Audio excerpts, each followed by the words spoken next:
Major جمال کو جب شیر عالم اور بشیر کے فرار ہو کر واپس پہنچ جانے کی اطلاع ملی تو بے اختیار اس نے کلمہ شکر ادا کیا۔ جب سے دونوں گرفتار ہوئے تھے اسے ایک پل چین نہیں آیا تھا۔ انٹیلیجنس ڈیوٹی میں ایسے لوگوں کی حیثیت ٹیشو پیپر سے زیادہ نہیں سمجھی جاتی، لیکن وہ کوئی عام قسم کا آفیسر نہیں تھا۔ خاندانی، خوددار، محب وطن اور اپنے ساتھیوں کے لیے جان نثار کرنے والا۔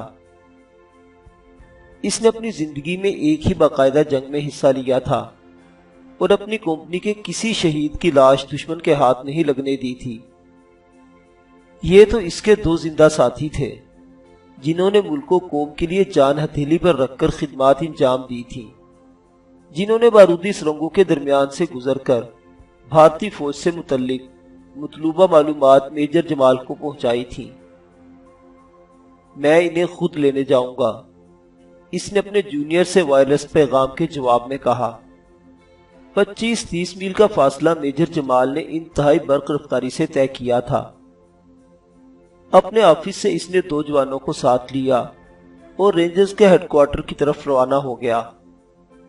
یہاں پہنچ کر اس نے کمپنی کمانڈر کو غائب پایا اور جس حالت میں دونوں کو دیکھا اس کے بعد اسے اپنے آپ پر قابو رکھنا مشکل ہو گیا۔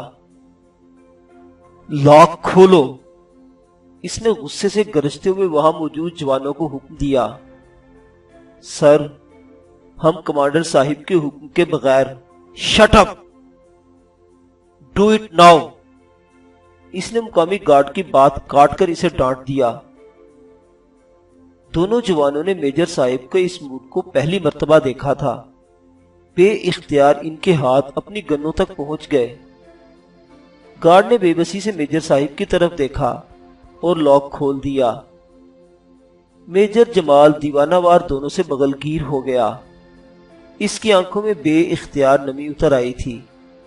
ملک و قوم کے ان گمنام ہیروز کے ساتھ اس سلوک کا اس نے زندگی بھر تصور نہیں کیا تھا۔ دونوں کو اپنے ساتھ لے کر وہ کمپنی کمانڈر کے کمرے میں بیٹھ گیا تھا، جبکہ اس کے جوان کمرے سے باہر ہی پہرے پر کھڑے ہو گئے تھے۔ وہ اپنے کمانڈر کے ایک اشارے پر کچھ بھی کرنے کو تیار تھے۔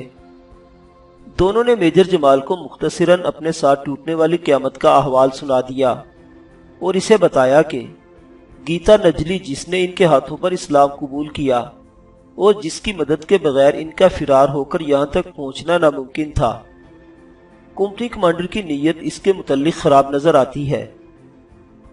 میجر صاحب کو یہاں کے سٹاف نے اطلاع دی تھی کہ کمپنی کمانڈر لڑکی کو لے کر پولیس کے حوالے کرنے گیا ہے اور یہی اس نے ڈیوٹی رجسٹر میں لکھا تھا۔ میجر جمال نے اس کمپنی کمانڈر کی شہرت سن رکھی تھی۔ اسے اندازہ ہو چلا تھا کہ یہاں اس کے ماتحت محض سرکاری پابندی کے تحت اس کے حکم کی تعمیل کرتے ہیں۔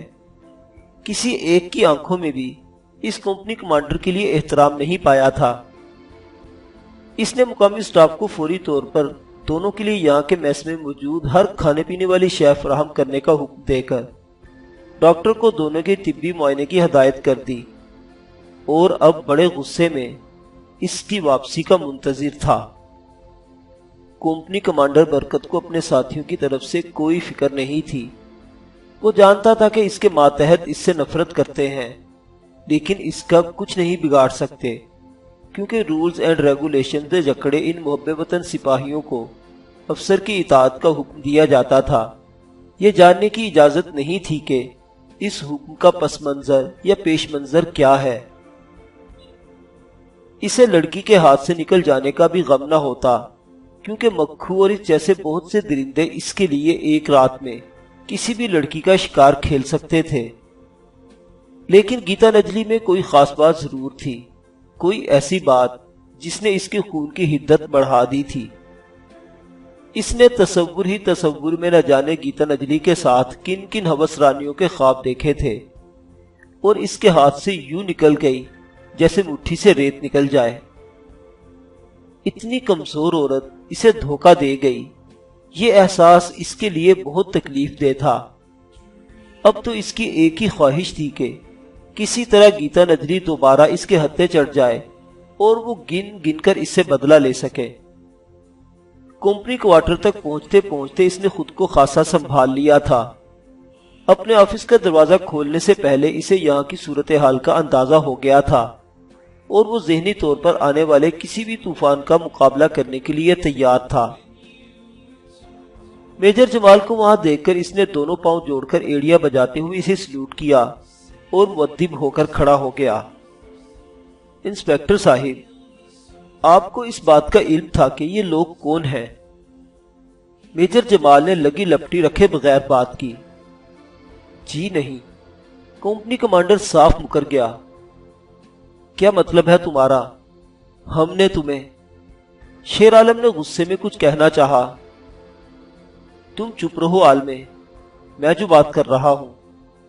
میجر جمال نے اسے ہاتھ کے اشارے سے منع کیا اور دوبارہ کمپنی کمانڈر سے مخاطب ہوا۔ کیا آپ یہ کہنا چاہتے ہیں کہ ان دونوں نے آپ کو یہ نہیں بتایا کہ یہ کون ہے؟ میجر جمال نے بڑے ضبط کا مظاہرہ کیا۔ جی ہاں، میرا مطلب یہی تھا۔ کمپنی کمانڈر اپنی بات پر اڑا رہا۔ آپ کو یہاں موجود بہت سے لوگ بتا سکتے تھے کہ یہ دونوں کون ہیں۔ جس فوج سے انہوں نے سرحد عبور کی وہ لوگ انہیں جانتے تھے۔ اس بات کا سوال ہی پیدا نہیں ہوتا کہ انہوں نے آپ کو ان کے متعلق نہ بتایا ہو۔ میجر جمال کا چہرہ غصے سے لال بھبوکا ہو رہا تھا۔ جب میں نے ان سے پوچھنا چاہا تو انہوں نے بدتمیزی کی، جس پر میرے جوانوں نے انہیں بند کر دیا۔ کمپنی کمانڈر ڈھٹائی کا مظاہرہ کرتے ہوئے جھوٹ کے تومار باندھ رہا تھا۔ اس کے باوجود آپ کو ہمیں مطلع کرنا چاہیے تھا۔ آپ جانتے ہیں کہ قانونی طور پر بھی آپ اس کے پابند ہیں۔ میجر جمال نے اپنے ہاتھ میں پکڑی ہوئی چھڑی غصے سے اپنے دوسرے ہاتھ پر مارتے ہوئے کہا۔ لیکن آپ کو اطلاع ہو گئی تھی۔ ہمیں یہ اطلاع ہمارے ذرائع نے دی تھی۔ ہمیں شک ہے کہ آپ ان دونوں کو مار دینے کی منصوبہ بندی کر چکے تھے۔ اگر آپ کے نزدیک یہ مشتبہ ہے تو بھی انہیں پولیس کے حوالے کیا جانا چاہیے تھا۔ اور ہاں، وہ لڑکی کہاں ہے؟ میجر جمال نے غصیلی آواز میں کہا۔ میں خود بہت پریشان ہوں سر۔ اس لڑکی کو میں پولیس اسٹیشن چھوڑنے گیا تھا۔ آپ تو جانتے ہیں کہ قانونی طور پر ہم کسی عورت کو اپنی حراست میں نہیں رکھ سکتے۔ میرے خیال سے آپ کو غلط فہمی ہو گئی ہے۔ بھلا میں انہیں کیوں ماروں گا؟ میری ان بیچاروں کے ساتھ کیا دشمنی ہو سکتی ہے؟ لڑکی اس وقت کہاں ہے؟ باقی باتیں میں دیکھ لوں گا۔ میجر جمال نے مطلبی بات کہی۔ بھاگ گئی۔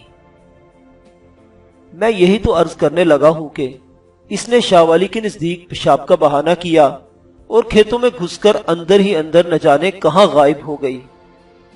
مجھے تو سر وہ لڑکی غلط معلوم ہوتی تھی۔ Shut up you! میجر جمال غصے سے کھول رہا تھا۔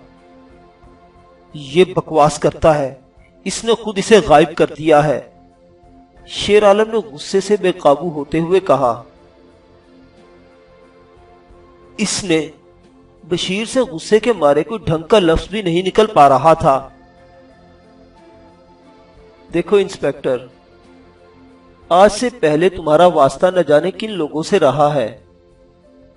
میں تمہیں صاف بتا دوں کہ اگر شام ڈھلنے سے پہلے تم نے لڑکی کو ہم تک نہ پہنچایا تو خود کو گرفتار سمجھنا۔ آج تک تمہیں قانون کی زبان سمجھ نہیں آئی، اس مرتبہ ضرور آ جائے گی۔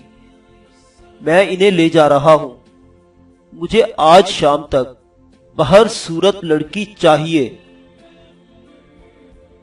میجر جمال نے کھڑے ہو کر دونوں کو اپنے ساتھ چلنے کا اشارہ کیا۔ سر، آپ ہمارے سینئر ہیں، لیکن اس طرح مجھ پر الزام لگا کر آپ زیادتی کر رہے ہیں۔ انسپکٹر برکت نے مکاری کا مظاہرہ کرنا چاہا۔ Shut up! میجر جمال نے اسے ڈانٹتے ہوئے کہا۔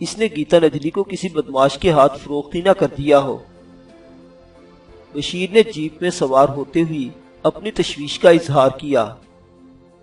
میں اس کی ہڈیوں کا سرما بنا دوں گا، اس حرام خور کی یہ ہمت۔ میجر جمال نے انہیں تشفی دینا چاہی۔ وہ جانتا تھا کہ دونوں کے دلوں پر کیا گزر رہی ہے۔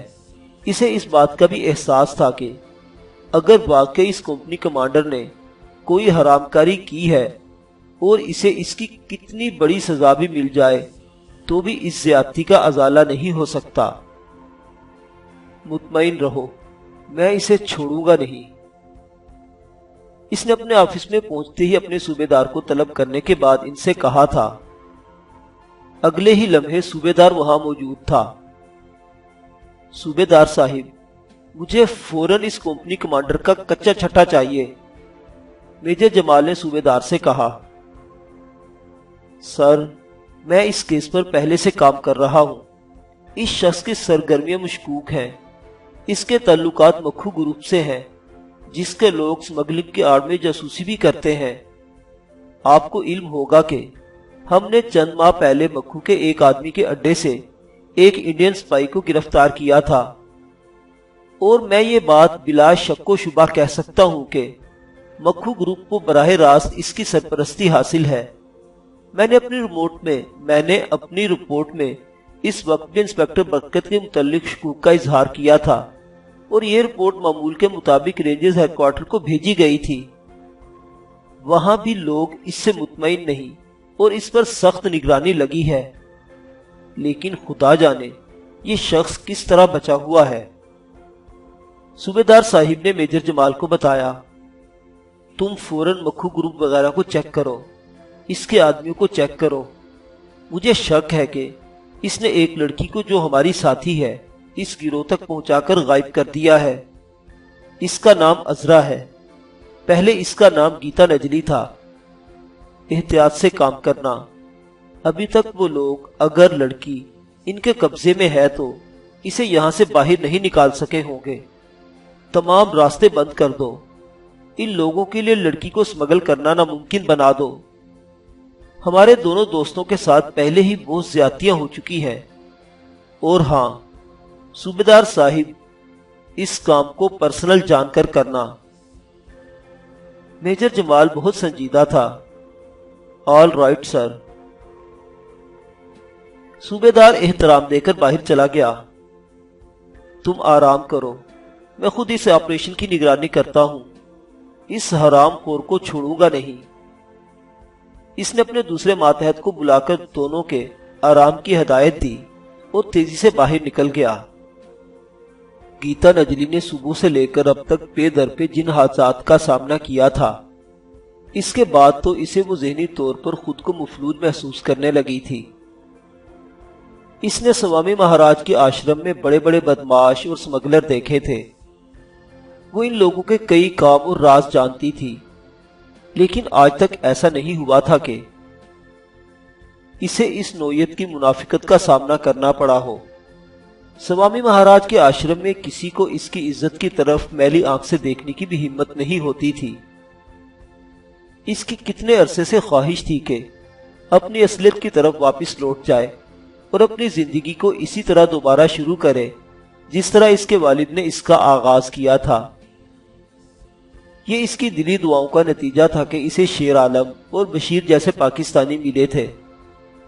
اسے رہ رہ کر وہ نوجوان یاد آ رہے تھے جن سے اس زمین پر پاؤں رکھنے کے بعد اس کا واسطہ پڑا تھا۔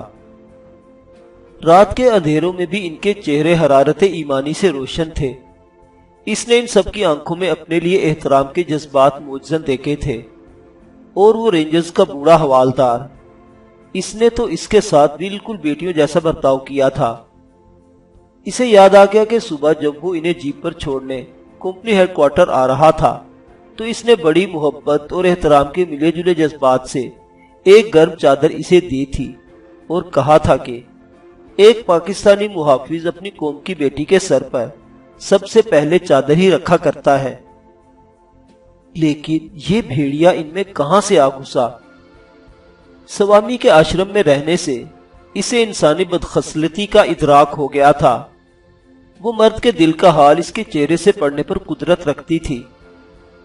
جس لمحے ان تینوں کا سامنا اس کمپنی کمانڈر سے ہوا، اسے تو تبھی سے احساس ہو گیا تھا کہ یہ سوامی کی قبیل کا کوئی آدمی ہے۔ شیطان دوست انسان نما درندے کسی بھی مذہب اور ملت کا لبادہ اوڑھ سکتے ہیں، ان کا کوئی مذہب اور قوم نہیں ہوتی، اور یہ سب ایک ہی قوم کا بھی حصہ ہوتے ہیں۔ اب یہ بھی بھیڑیا اسے کہاں لے جا رہا ہے؟ اس سوال نے اس کی بے کلی میں اضافہ کر دیا تھا۔ برکت کے جیپ سے اترنے کے بعد اس نے ڈرتے ڈرتے باہر نظریں دوڑائی۔ دور دور تک وسیع و عریض کھیتوں کا سلسلہ پھیلتا چلا گیا تھا۔ اس نے ایک لمحے کے لیے آنے والا وقت کا تصور کیا اور لرز کر رہ گئی۔ کیا اس نے ساری زندگی اسی روزے بد کے لیے کانٹوں کی سیج پر گزاری تھی؟ نہیں، وہ اپنی آبرو کا اس طرح خون نہیں ہونے دے گی، اس نے سوچا، اور دوسرے ہی لمحے وہ ایک بدلی ہوئی عورت تھی، اپنی عصمت کی حفاظت کے لیے اپنی جان سے گزر جانے والی عورت۔ اس نے سوچا وہ مر جائے گی، لیکن اس شیطان کا ارادہ پورا نہیں ہونے دے گی۔ اسی لمحے گیتا ندلی نے خود کو ایک بہادر عورت محسوس کیا، جیسے اس کی ساری گمشدہ توانائیاں کئی گنا زیادہ ہو کر واپس لوٹ آئی ہوں۔ اس نے دروازہ کھولا اور باہر نکل آئی۔ بوڑھے حوالدار کی چادر ابھی تک اس کے کندھے پر موجود تھی۔ اس نے مضبوطی سے چادر کو اپنے جسم کے گرد لپیٹ لیا۔ کچھ سوچ کر اس نے جیپ کا ڈیش بورڈ کھولا، جہاں کاغذات کے ساتھ ایک بٹوا بھی پڑا تھا۔ گیتا نجلی نے اسے کھولا اور اس میں موجود کچھ کرنسی نکال کر مٹھی میں تھامے، باقی بٹوا اپنی جگہ رکھ کر اندازے سے اس طرف چلنے لگی جس طرف سے جیپ ادھر آئی تھی۔ دور دور تک کوئی ذی نفس دکھائی نہیں دے رہا تھا۔ برق رفتاری سے قدم دھرتی وہ بالآخر اس پکے راستے تک پہنچنے میں کامیاب ہو گئی، جہاں اسے اکا دکا لوگ آتے جاتے دکھائی دے رہے تھے۔ مقامی آبادی کی عورتوں کی طرح اس نے چادر کا پلو پڑھا کر سر پر ڈال رکھا تھا، جس سے اس کی پہچان ممکن نہیں رہی تھی، اور یہ بات وہ جانتی تھی کہ کم از کم یہاں اسے کمپنی کمانڈر جیسا اور کوئی بھیڑیا نہیں ملے گا، نہ ہی کوئی اسے پہچاننے کی کوشش کرے گا۔ پکے راستے کی طرف سے ایک بس کو آتے دیکھ کر اس نے لوگوں کو تیزی سے اس طرف جاتے دیکھا تو وہ بھی تیزی سے بس کی طرف چل دی۔ یہاں چند لمحوں کے لیے ہی رکتی ہوگی، کیونکہ جیسے ہی اس نے بس میں قدم رکھا اس نے رینگنا شروع کر دیا۔ اس بس میں سوار ہونے والی وہ آخری سواری تھی۔ بھاگنے سے اسے سانس چڑھ گیا، اور اب وہ بس کی آخری سیٹ پر سکڑی سمٹی اپنی بے ترتیب سانسیں سنبھالنے لگی۔ اپنی مٹھی میں پکڑے نوٹوں کی مالیت کا اسے فی الوقت اندازہ نہیں تھا۔ اسے نہ تو اس بات کا علم تھا کہ کہاں موجود ہے، نہ ہی یہ جانتی تھی کہ کہاں جانا ہے۔ اس کے دماغ میں ایک ہی سودا سمایا تھا کہ جتنی جلدی ممکن ہو یہاں سے دور چلی جائے۔ وہ شخص جس کے چنگل سے وہ نکل بھاگی تھی، جب واپس لوٹ کر وہاں نہیں پائے گا تو کتنا خوخار ہو جائے گا۔ اس نے سوچا اور اس کا دل دہل گیا۔ وہ جانتی تھی کہ کمپنی کمانڈر یہاں کا بے تاج بادشاہ تھا، اور اس کے فرار کے بعد فوراً وہ اس کی تلاش کے لیے زمین آسمان ایک کر ڈالے گا۔ وہ جلد از جلد یہاں سے کہیں بہت دور نکل جانا چاہتی تھی، لیکن اسی سوال نے اسے چکرا کر رکھ دیا۔ بس کا کنڈکٹر لوگوں سے کرایہ وصول کرنے لگا۔ گیتا نجلی نے اپنے کان چکنے کر رکھے تھے، وہ کوئی بھی نام سننا چاہتی تھی۔ بالآخر اس کی مراد بر آئی۔ جب کنڈکٹر نے اسے آگے بیٹھے بزرگ سے منزل دریافت کی تو اس نے بڑی اونچی آواز میں کسی جگہ کا نام لے دیا۔ کنڈکٹر اس کے پاس آیا تو گیتا نجلی نے بھی یہی نام دہرا دیا۔ ایک نوٹ جو اس کے اندازے کے مطابق 10 روپے کی مالیت کا تھا اس کی طرف بڑھایا۔ کنڈکٹر نے اس کی شکل پر نظر ڈالے بغیر کچھ پیسے واپس لوٹا دیے اور اپنے کام میں مصروف رہا۔ گیتا نجلی نے اپنا نقاب اور لمبا کر لیا تھا،